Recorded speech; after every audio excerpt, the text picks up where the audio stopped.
ಸರಿ, ಗಟ್ ಹೆಲ್ತ್ಗೆ ಹಣ್ಣು ತರಕಾರಿಗಳು ದಿನಕ್ಕೆ 5 ಹಣ್ಣು ತಿನ್ನಬೇಕು. ಏನು ಸರ್ 5 ಹಣ್ಣು ಅಂದರೆ ತಮಾಷೆನಾ? ಎಲ್ಲಿಂದ ತರಲಿ ಅಷ್ಟೊಂದು ದುಡ್ಡು? ಇಡೀ ಹಣ್ಣು ಕೊಂಡ್ಕೋಬೇಕಾಗಿಲ್ಲ.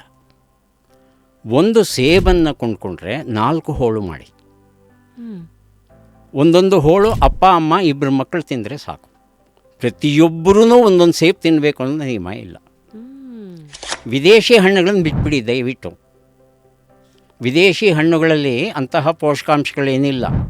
ನಮ್ಮ ಬಾಳೆಹಣ್ಣನ್ನು, ನಮ್ಮ ಪಪಾಯವನ್ನು ಮೀರಿಸುವಂಥ ಹಣ್ಣು ಮತ್ತೊಂದಿಲ್ಲ. ಯಾಕೆ? ಅಷ್ಟು ಪೋಷಕಾಂಶ ಇರುತ್ತೆ, ವಿಶೇಷವಾಗಿ ಪಪಾಯ.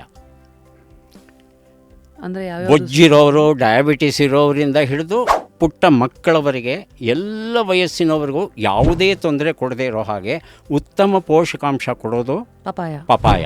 ಎರಡನೇದು ಸೀಬೆ ಹಣ್ಣು, ಬಾಳೆಹಣ್ಣು, ಅದಾದ ಮೇಲೆ ದ್ರಾಕ್ಷಿ ಸ್ವಲ್ಪ ದುಬಾರಿ. ಪಪಾಯ ಕೊಡಿ. ವೈಟಮಿನ್ ಎ ಇರುತ್ತೆ, ವೈಟಮಿನ್ ಇ ಇರುತ್ತೆ. ಇ ಅನ್ನೋದು ನಿಮ್ಮ ಚರ್ಮ ಸೌಂದರ್ಯಕ್ಕೆ ಸಹಾಯಕವಾದದ್ದು. ದುಬಾರಿ ದುಡ್ಡು ಕೊಟ್ಟು ವೈಟಮಿನ್ ಇ ಕ್ಯಾಪ್ಸೂಲ್ನ ತಗೊಂಡು ನುಂಗೋ ಬದಲು ದಿನಕ್ಕೆ 2 ಸೀಳು ಪಪಾಯ ಹಣ್ಣು ತಿಂತಾ ಬನ್ನಿ. ನಿಮ್ಮ ದೇಹಕ್ಕೆ ಎಷ್ಟು ವೈಟಮಿನ್ ಇ ಬೇಕಾಗುತ್ತೋ ಅಷ್ಟು ಸಿಗುತ್ತೆ, ನಿಮ್ಮ ಚರ್ಮ ಹೊಳೆಯುತ್ತೆ. ಫುಲ್ ವಿಡಿಯೋನ ನೋಡಿ ಆನ್ ರ್ಯಾಪಿಡ್ ರಾಶ್ಮೀಸ್ ಯೂಟ್ಯೂಬ್ ಚಾನಲ್.